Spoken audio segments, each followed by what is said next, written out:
there is a place and a possibility that miraculous things can happen, but you have to, in order to banish the doubt, in order to heal this energy body that I'm speaking about here, in order to be, you have to be in such a position that you're not asking. You're not coming from a ordinary place asking someone extraordinary to do something for you. That's sort of what we've learned in our religious model, that God is outside of us, something like a cosmic bellboy, that if we just sort of ask it to do something for us and we behave and we pay a certain amount of money and we go to the right temples and we do the right things, that this external being will then provide us with favors, and that this God has the ability to heal, but it withholds it depending upon what mood it's in and so on. And that's a very different concept that I'm talking about here. I'm talking about a concept of God that says that we are all pieces of God. Like T.S. Eliot said, we shall not cease from exploring. And at the end of all of our exploring will be to return to the place from which we originated and to know it for the first time, to know it. You don't have to die to do this. You can know it here. You can know it now. You can say to yourself, as the I Am discourses say over and over and over again, the I Am is the divine work of God. And you are capable of saying I am. And you don't want to add anything after I am that isn't consistent or harmonious or in rapport with God. That is the all-creating knowing, the all-knowingness. We all know everything. There's a higher self within each and every one of us. There's a highest self which is omniscient and omnipotent, all-powerful, and everywhere at once.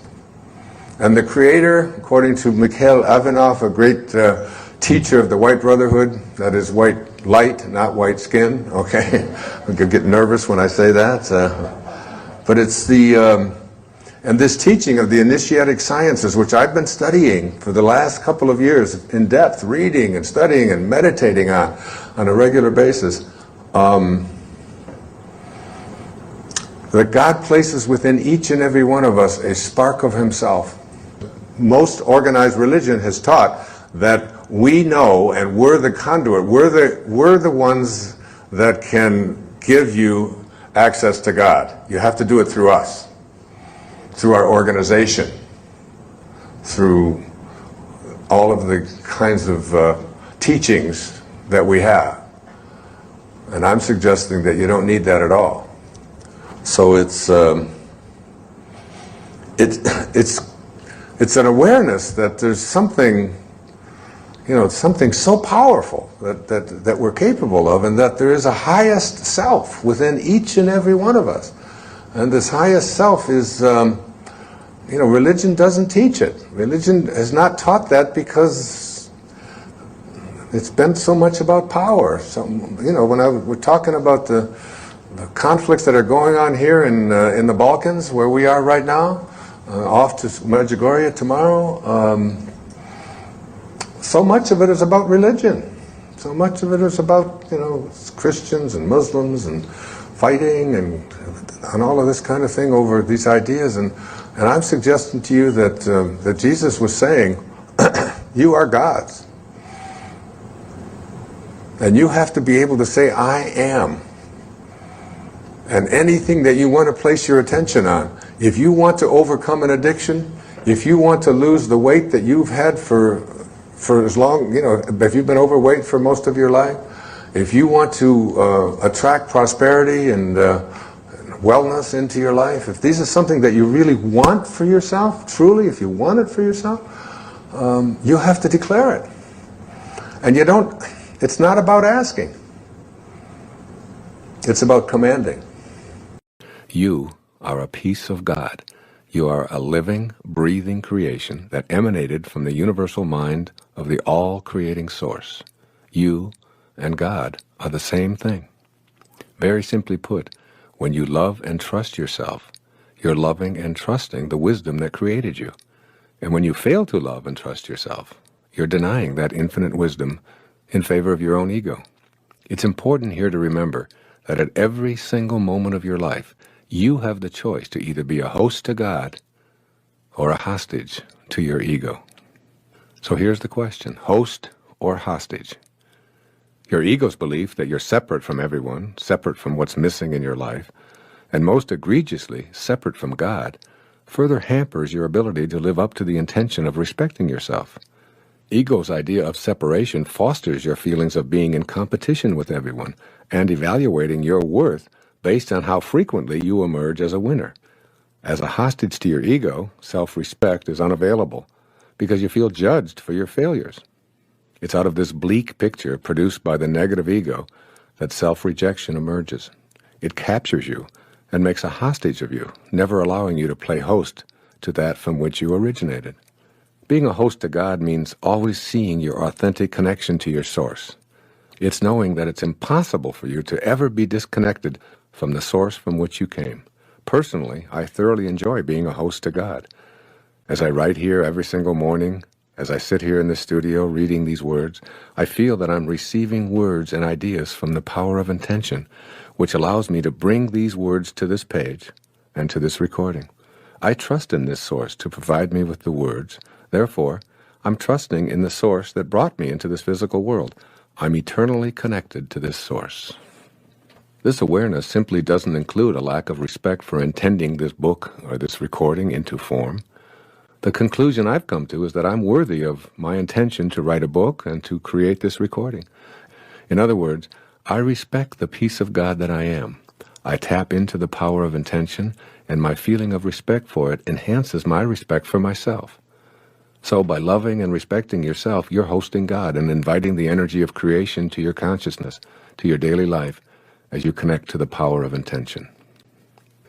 Let's look at the energy of intention and your self-respect.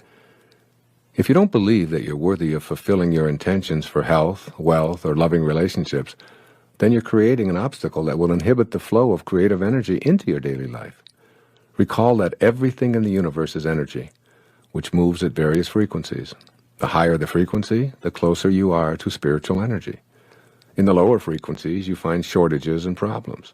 Intention itself is a unified energy field which intends everything into existence. This field is home to the laws of nature and is the inner domain of every human being. This is the field of all possibilities, and it's yours, just by virtue of your existence. Having a belief system that denies your connection to intention is the only way you're unable to access the power of intention from the infinite field. If you're convinced that you're unworthy of enjoying the field of all possibilities, then you'll radiate this very kind of low energy. This will, in fact, become your attracted energy pattern, and you'll send messages to the universe that you're unworthy of receiving the unlimited abundance of the originating spirit. Soon you'll act on this inner conviction of self-disrespect. The antidote to this dreary picture is to make an internal commitment to respect yourself and to feel worthy of all that the universe has to offer. If anyone is entitled to success and happiness, everyone is, because everyone is always connected to intention. Simply put, disrespecting yourself is not only disrespecting one of God's greatest creation, it's disrespecting God. When you disrespect your source, you say no to it, and you turn away from the power of intention. This stops the flow of energy that allows you to put your individual unbending intent into practice.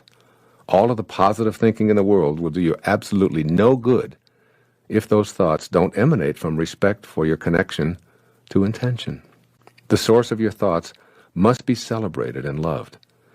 And this means having the self-respect that's in harmony with the omniscient source of intelligence. What's the source of your thoughts? Your beingness. Your beingness is the place from which your thoughts and actions come. When you disrespect your being, you set into motion a chain reaction culminating in unfulfilled intentions. What you think of yourself is what you think of the world. How do you see the world you live in? What do you think people in general are really like? Do you believe that evil is triumphing over good? Is the world filled with egocentric, selfish people? Can the little guy ever get ahead? Are government entities and all their representatives corrupt and untrustworthy? Is life unfair? Is it impossible to get ahead if you don't have connections? When you have a gloomy picture of what the world looks like, you're unreceptive to the potential assistance that's there to help you with your own individual intentions. Why would others want to come to your aid when you view them as contemptible? Why would the universal force be attracted to that which repels it? How could a world that's so corrupt ever be of assistance to someone who has noble intentions? The answer to these questions are obvious. You attract into your life what you feel inside. If you feel that you're not worthy of being respected, you attract disrespect. This weak self-respect is the result of an exceptionally rusty link to the field of intention. This link must be cleansed and purified, and that takes place within your own mind. The name of God is I am, that I am. Now, every time you use the name I am, you are using the name of God. How do you use this name? In the book of Joel, there's a line that says, "Let the weak man say, I am strong." Now, one of the things that I want to leave you with here in the time that I have with you today is for you to become conscious of how you use this term, I am. So what I encourage you to do in terms of manifesting is to take out a piece of paper sometime when you're at home, and it sounds like a silly thing to do, but I want you to do it. And I want you to write at the top of that page the word that. T-H-A-T, that. Okay? And under that heading, whatever it is that you would like to attract or manifest into your life, I would like you to just write that down. All right? So if it's a job that you want, if it's a relationship that you want, if it's a healing that you want, if it's abundance that you want to attract into your life, whatever it is, just place it underneath that. And come to a place in your life where it is spoken about in the book of Romans, in the New Testament. He calls those things which do not exist as though they did. You must be able to get to this place in your life where you don't use the evidence of your senses, what your eyes tell you, what your ears tell you, what your stomach tells you, what you see written down, what the internet tells you. You want to be able to be in a place where you are living from the end as if what you would like to manifest is already there. To make a future dream, a present fact, you must assume the feeling of that wish as already being fulfilled. Your subconscious mind is listening to how you are asking the universe to provide for you what it is that you would like to attract or manifest into your life. And if you fill your subconscious mind with all of the things that you don't want, that you don't like, that make you unhappy, that make you depressed, that make you worry, then your subconscious mind, which is impersonal, and remember, it can't make a distinction between what it is that you are feeling as a result of what you place into your mind or what is actually happening in your life. It doesn't distinguish one from the other. It's totally impersonal. It's just open to suggestion. And here you are suggesting to your subconscious mind, which will, when you awaken, you will align with the universal subconscious mind, the one mind. You know, there's millions of people out there in the world. There's millions of you watching this program. And you can see the difference between each and every one of you on the basis of your appearances. But there's only one mind.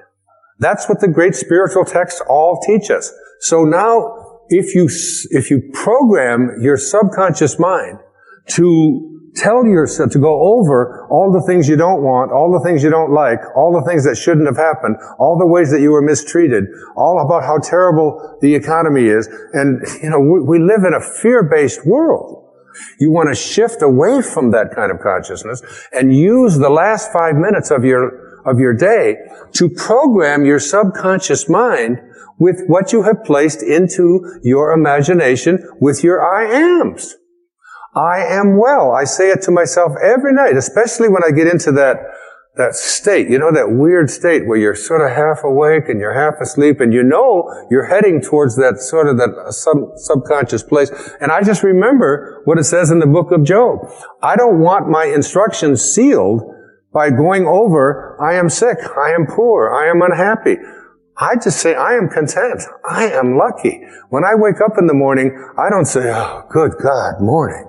It's the reverse. I say, good morning, God. It's like being grateful rather than being in that place where the things that you don't want are what you have programmed your life to be.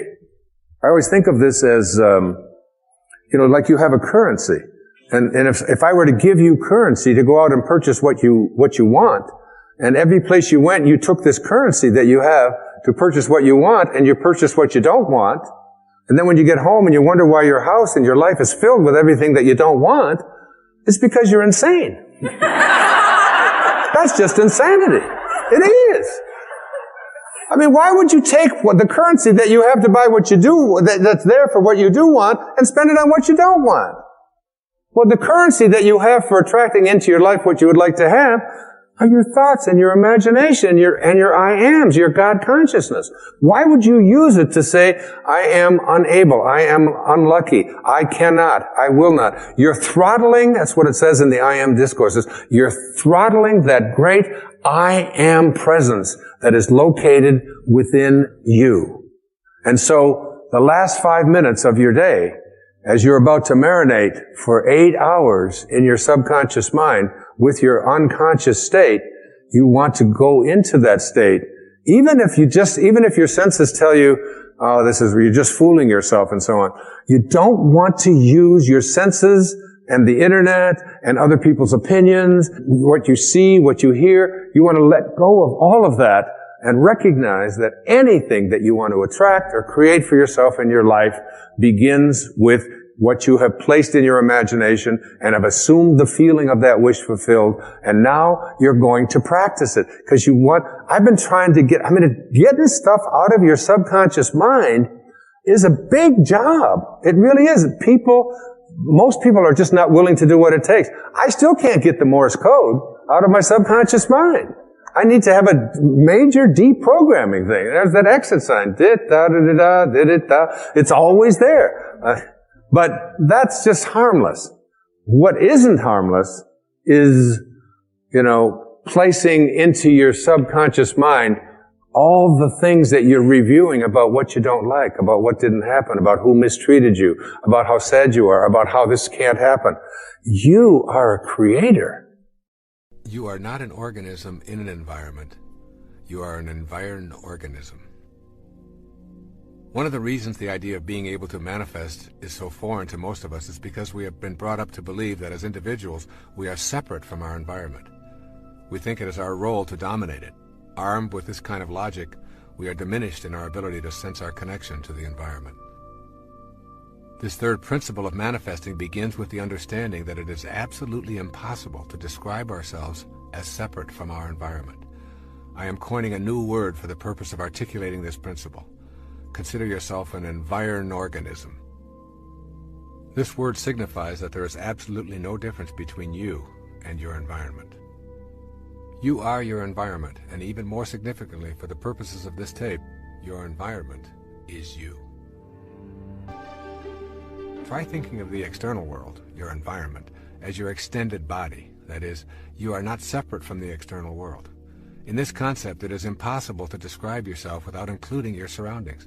In fact, it is not even possible to see or hear yourself as a separate entity apart from your environment. For example, describe yourself walking, just you walking. There cannot be walking without also describing what it is you are walking upon. Without the floor or the ground, there would only be your legs moving back and forth, and of course that's not walking. Your experience of walking also includes the air you are breathing, the gravity that keeps you from floating off into space, the pebbles or carpet or sand or cement that you walk upon. And I invite you to shift your awareness away from yourself as an organism in the environment to yourself as an extension of your environment and always inseparable from it. This means that you have to think of yourself as an individual and as an environment simultaneously. Have you ever seen a person with a front but without a back? Have you ever seen a person with an outside but without an inside? Well, these rhetorical questions are meant to stimulate you to consider how you can be differentiated and undifferentiated at the same time, and why this is important in learning to manifest your life as you choose. The nature of the physical world is essentially that of waves. Each wave of energy that makes up a physical mass has a crest or a peak and a nadir or a valley. These tops and bottoms of the waves are always easy to identify as separate, yet they are always together. You can never ever get a bucket full of peaks and observe them independent of their corresponding valleys. This is the fundamental feature of nature. Your front always has a back, your inside always has an outside. And now you must extend this understanding outward as well. You are distinct, just like the tops of the waves that make up your natural physical self, but you are irrevocably connected to the outer world, just as that bottom of the wave always has a top. When you begin to see this simple truth, mystical experiences of manifesting also open up to you as a genuine possibility. You see, you're either pushing nature around, or you're seeing it as yourself, one or the other. When we think of ourselves as distinct from our environment, we take on a posture of exercising control over it. We destroy forests and swamps and mountains and rivers and wildlife or anything else that obstructs profit and convenience over something we call advancing civilization. We defend these activities without understanding that we are also destroying ourselves. As we have seen, we cannot be described independent of our environment any more than our outside can be described without our inside. When we can respect that which appears to be external to us, we will build to live in harmony with, rather than in control over, our environment. In our personal lives, recognizing nature as ourselves opens up an entirely new world of manifestation. Your new faith will no longer permit you to see anything as separate. The separateness will always be there, just as the peak of the wave is separate from the trough. But they remain inseparable, even while separate. You will have fused the dichotomy that prevents you from putting this connective energy to work. You will begin to view yourself as an organic part of this world, rather than as a separate entity in this world. And then you'll see yourself as an organic part of this world. There's a popular belief that we come into this world. Thus, we are continuously embracing the idea that who we are and where we come from are two different worlds. The essence of the third spiritual principle for manifesting your destiny is that there is no separation, and rather than coming into this world as a construction project, you actually grow out of it. You are a result of what the universe is doing on a conscious level, just as a wave is what the ocean is doing, and a plum is what the plum tree is doing. The intelligence that is you, unseen as it may be, is you in every stage of your creation and life experience, and it is also the same in every other person, as well as in all things in our physical world. Notice that everyone breathes the same air, walks on the same ground, and thinks as an organism just like you. You are indeed connected to all of these beings. It is not an accident that someone living in a distant country with different outward physical characteristics and a separate language could die and donate their liver or kidney or cornea to you, and it would accommodate the life force flowing in you. A profoundly important Native American saying is, "No tree has branches so foolish as to fight among themselves." Imagine the result of such behavior by the tree. The tree and all of its parts would die from such an absurdity. Yet that is precisely what we do when we see ourselves as divided from all of the other people who are being peopled from the same divine intelligence. When you know that you grow out of this world just as an apple does from an apple tree, then you identify with the spiritual essence. It is in identification with this inner essence that you make your connection to everything else. And it is with this connection that you begin to attract your desires to your physical world. That power is in you, but it's not yours alone. The power and the magic of this world cannot be reserved for the exclusive use of anyone, including you. It is available at all times. However, it does not belong to anyone. What you are doing as an environ-organism is making contact with an energy that is beyond the dualism of the earth plane, and yet is connected to it at the same time, separate but distinct. You are a holistic being with both non-dualistic energy and the energy of the physical plane at your disposal. The Bhagavad Gita, the holy book of the Hindus, summarizes the point of view as profoundly as I've ever heard. Listen to these words. He who sees that the Lord of all is ever the same in all that is, immortal in the field of mortality, he sees the truth. Honoring your worthiness to receive. In order to become a manifester, literally taking part in the process of co-creating your life and attracting to yourself the objects of your heart's desire, you must know that you are worthy of receiving. This will mean examining the attitudes that you knowingly and unknowingly hold about your life. Your thoughts, which are the architects of the foundation of your material world, are what you want to examine. You can remind yourself all day long that the same power that brought anything into the physical world also brought you. But if you do not feel worthy, you will disrupt the natural flow of energy into your life and create a blockage that makes manifestation impossible. The fifth principle reminds you that you are worthy of abundance. If your thoughts are based on an image of unworthiness for any reason at all, you will manifest what those thoughts impart to the universal mind. The energy described in the fourth principle will align with what it is that you radiate. As a man thinks, so is he, are not just empty words. Thinking that abundance is incompatible with spirituality is a myth that influences many of us and is the largest impediment there is to feeling worthy. Take a look around your world and notice the abundance and endlessness of our universe. It goes on and on, beyond our ability to imagine its vastness. This abundance flows from the same energy that comprises our fundamental essence. It is you. You are it. Material form is how spirit makes itself known to us while we are in form ourselves. Spirit manifests in trees and oceans and fish, birds, minerals, vegetables, flowers, and you. When we adopt an attitude of spirit being incompatible with matter, we are denying the spirit that is in matter as its originating energy. We also deny the validity of ourselves as spiritual beings. When we shift to seeing that together they comprise one harmonious whole, we remove the stigma of selfishness. Just as each one of us is one harmonious whole comprised of spirit and matter, so too is the entire universe. The process of life taking form is a mystery. That mystery is governed by a creative energy that is knowable when we genuinely feel worthy of receiving its blessings in form. Abundance is the way of the creative force in the universe. You are entitled to have abundance in your life and to radiate prosperity to all that you encounter in your world. Nothing is gained by making yourself small and insignificant other than to manifest smallness and insignificance into your life. This creative source reacts to your belief in shortages with a fulfillment of your belief. So if you believe and know and are certain that you can't attract abundance into your life, but I want to tell you tonight, you tuned in to somebody who knows about abundance. I have always been able to create abundance in my life. When I was a little kid, all the other kids in the places that I lived and so on, and even when we got back at home with my mom, pop bottles. You remember soda pop bottles? You could collect them, little knee-high bottles and Pepsi-Cola bottles and Coca-Cola bottles, and 2 cents if you took them back. I was a master at collecting pop bottles. I could manifest a pop bottle just like that. It was just...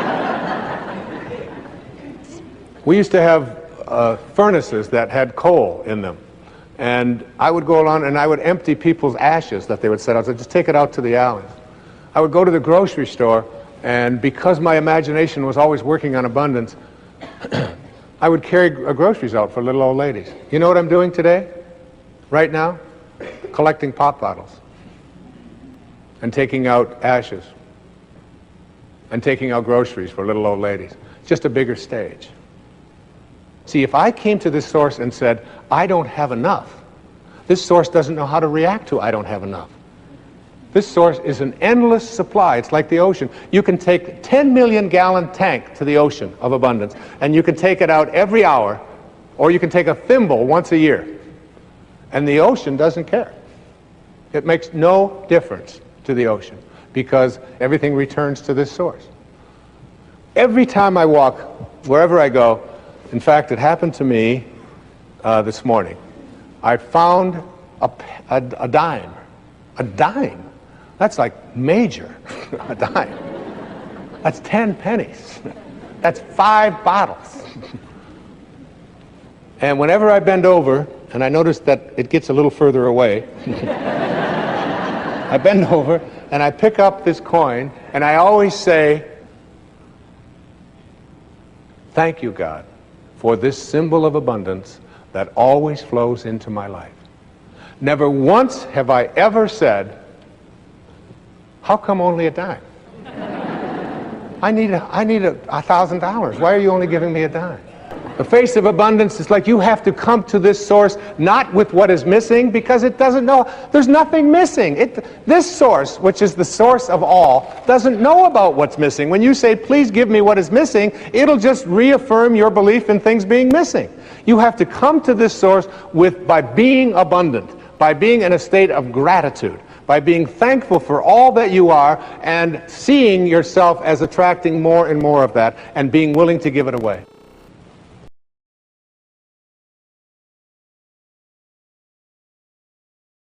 We all are nervous sometimes, and we're shy sometimes, and we're afraid sometimes, and we don't take risks sometimes, and we're fearful, and we have to be careful, and those are all, that's what it means to be human. And we try to get as many people as we can on our side. So if we can get ourselves lumped with the majority, then we can feel greater. But every great innovative idea that ever happened started with a minority. Started with an individual thinking like that. Will Rogers said one time, if you find yourself on the side of the majority, you better reform. You know, if you're thinking just like everybody else thinks, what have you got to offer? What is it that this unique thing, this unique human being that has never existed before, will never exist again, has never existed in this day as it exists, as you do in this day, just like every single day. Not only are you unique on this planet, but every day you're here, you're unique on this planet. Instead of that, we say, how can we get everybody to think like I do? Let's get into majority kind of thinking, you see. And that's like one of the first things to understand, that in order to be, Emerson said it, he talked about conformity, he said, to be a man you must therefore by nature be a nonconformist. And yet we have difficulty with nonconforming people, with people who have different ideas, with people who want to try something different, people who don't accept that we always have to be the way we've always been. We have quite a bit of difficulty with that. Most human beings use about 1/100th of their potential within their brains that it's capable of using. And every time we see somebody who is able to do things that seem so phenomenal, instantly we say, well, that's a weird person, or that's a freak, they must be faking it, or whatever. When there are places in the world where people don't even think pain, they don't even have words. There are some cultures, particularly in Eastern philosophies, where pain itself is not even a part of their vocabulary. They don't even invent words for that because they train themselves not to think in ways that are going to be immobilizing and depressing and so on. And I would work on this when I was working with people early in my career. And one of the greatest things that you can learn in your life is the understanding that as you go through your life, even the people who love you the most are not going to approve of you half of the time. Somebody says, you're a nerd. Terrible thing. I mean, one of the things you have a choice. You say, oh my God, they know. They've discovered it already. And you act like a neurotic. You have that choice. You have other choices as well. The choice to ignore that. The choice to say that's somebody else's opinion. If somebody says to me, Wayne Dyer, I don't like your books.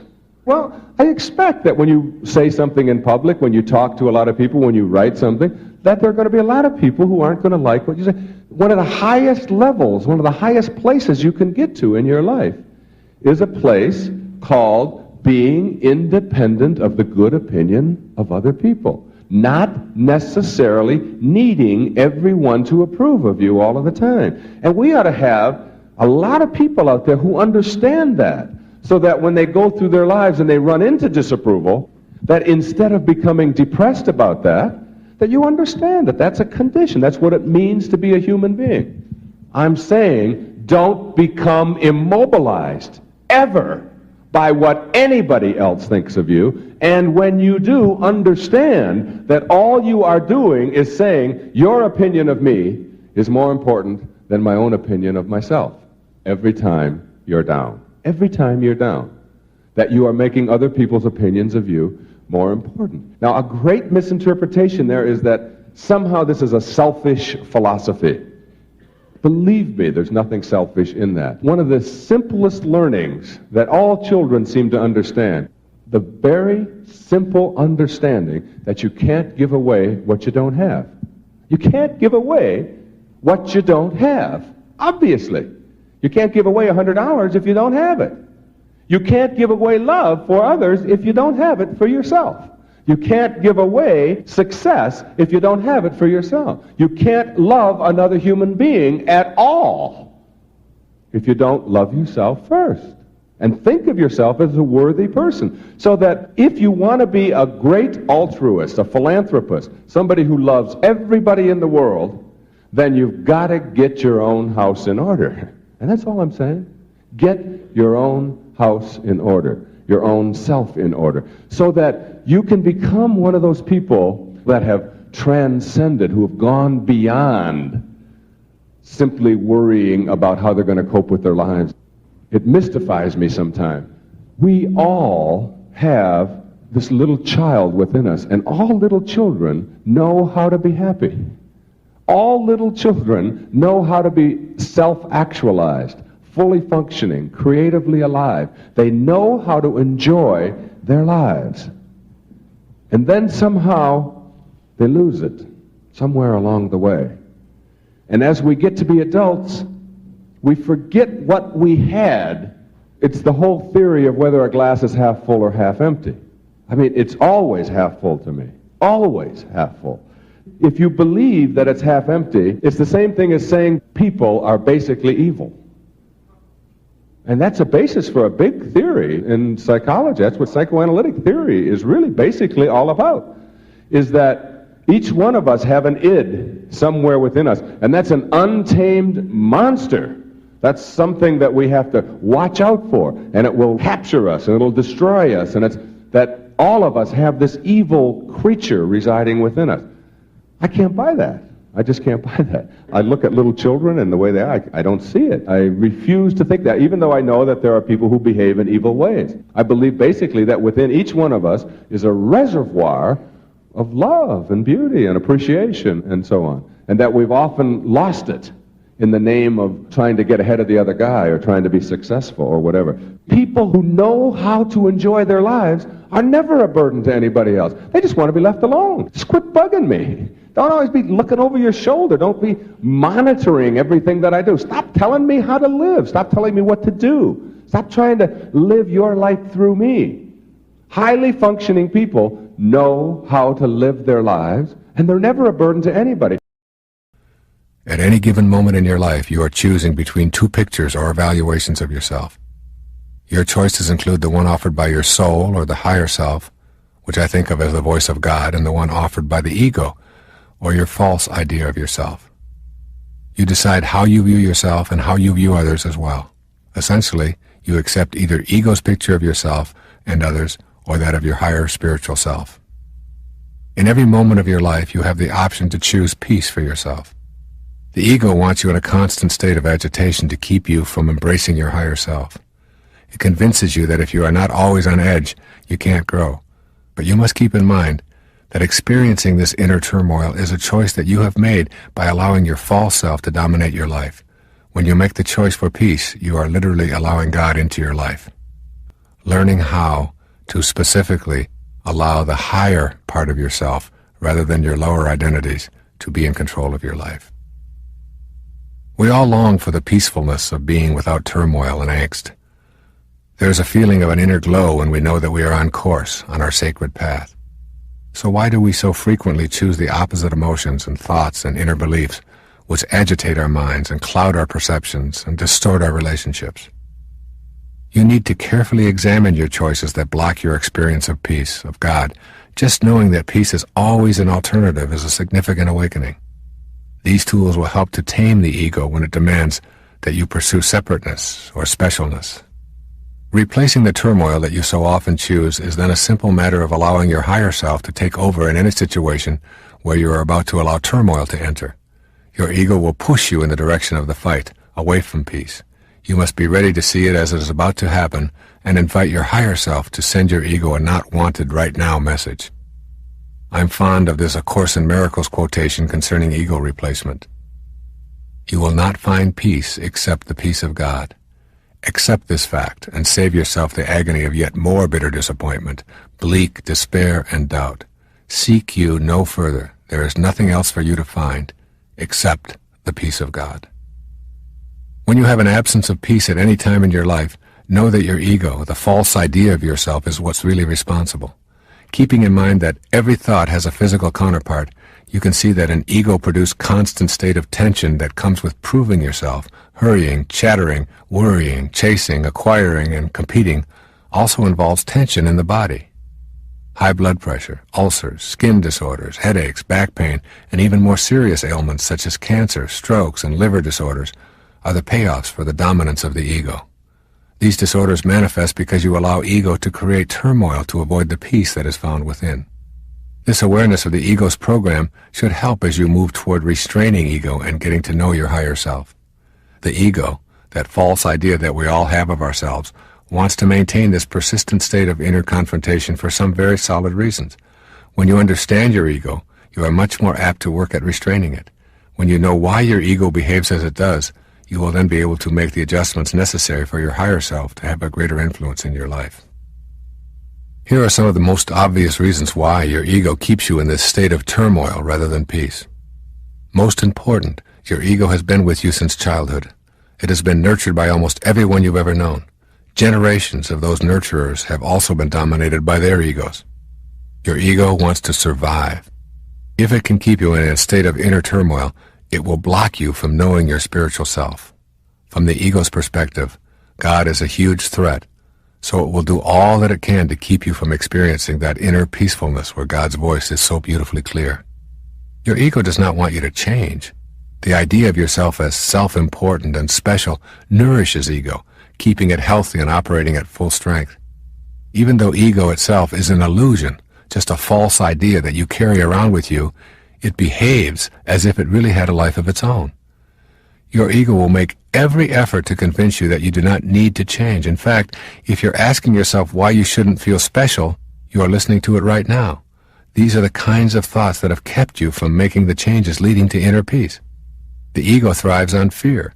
When you are afraid, you are at the mercy of the ego.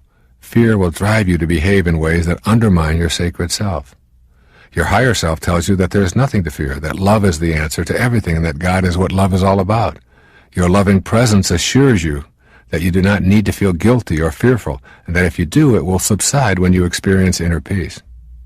When you experience love within, you have no guilt and no fear. You know that everything you are experiencing is in order, including your woes, which are your greatest teachers, and the death of your body, which is ordained for all the world of the manifest. You know that death is a reward, not a punishment. Therefore you have nothing to fear unless you listen to your ego encouraging fear and dismissing God. Your ego wants you to be on the move, looking for more things to consume and more possessions to own. The more you are on the move in your life, the less time you will have for knowing your spiritual base. Ego cheers you on to stay busy, to keep moving, and to avoid the inner quest where your ego faces restraint. Your ego wants you to face outward. It wants you to continue facing the wrong way so that you cannot experience the presence of God in your life. By facing away rather than inward, you ensure the strong presence of your ego forever. The consequences are that you will continually feel the pressure to compare yourself with others, the need to defeat others in order to feel powerful or even worthwhile, to have more and better toys, to accumulate more trophies. All of this facing outward is the work of the ego. When you refuse to listen, it shouts that you must be upset when others get ahead of you, that you are worthless when you lose, that being number one is more important than anything, that to settle for less is to admit to being a loser. All of these beliefs are deeply ingrained within you. It is very difficult for you to even imagine not having them because the work of your ego and the egos of so many others have been working overtime convincing you that this is the only way to be. Facing outward brings about a sense of inner conflict and agitation that keeps you pursuing the gold stars that the ego offers. These are a few of the more obvious payoffs your ego uses to keep you in a confrontational rather than a peaceful mood. Keep in mind that you can restrain this ego simply by the power of your own will. All it takes is a determination to live by the dictates of your higher self and a willingness to act on that determination rather than succumb to the easier path of the ego. Sai Baba was at a gathering of his 75th birthday about 10, 12 years ago, and millions of people had shown up in this little village that has just a few thousand people, but they were camped out in the mountains all around the area. And a reporter came up to him and asked him a question, hoping to embarrass him. It was a reporter from the West. And the reporter said, "Are you God?" And he, without even hesitating, said, "Yes, I am. And so are you."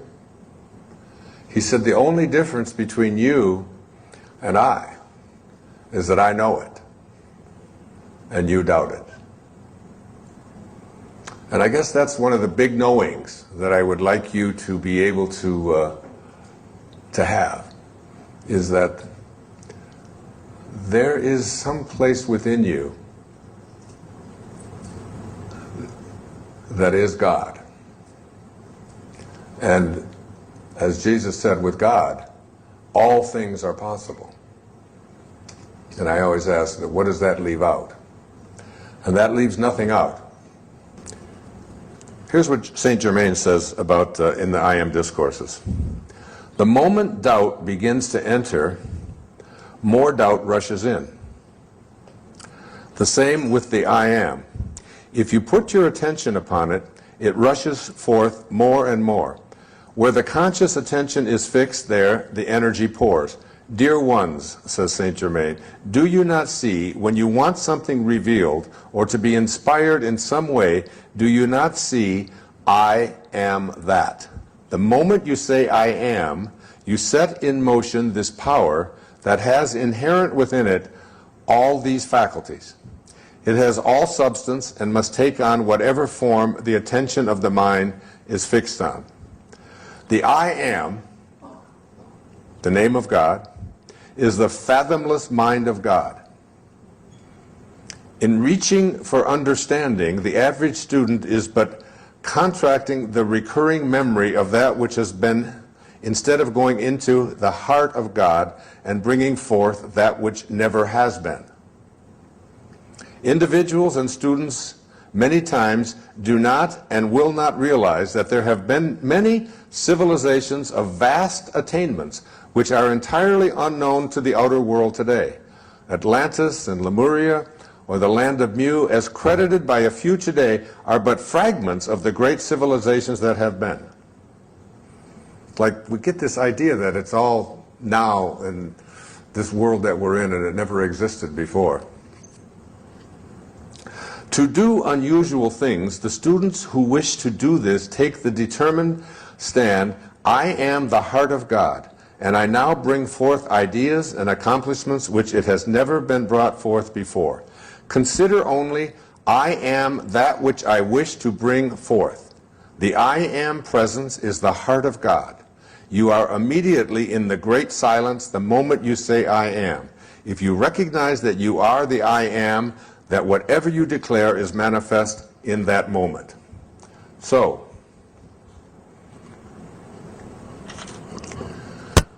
when I think about why it is that people aren't able to create the kind of miracles that this group is going to be able to create after we disperse,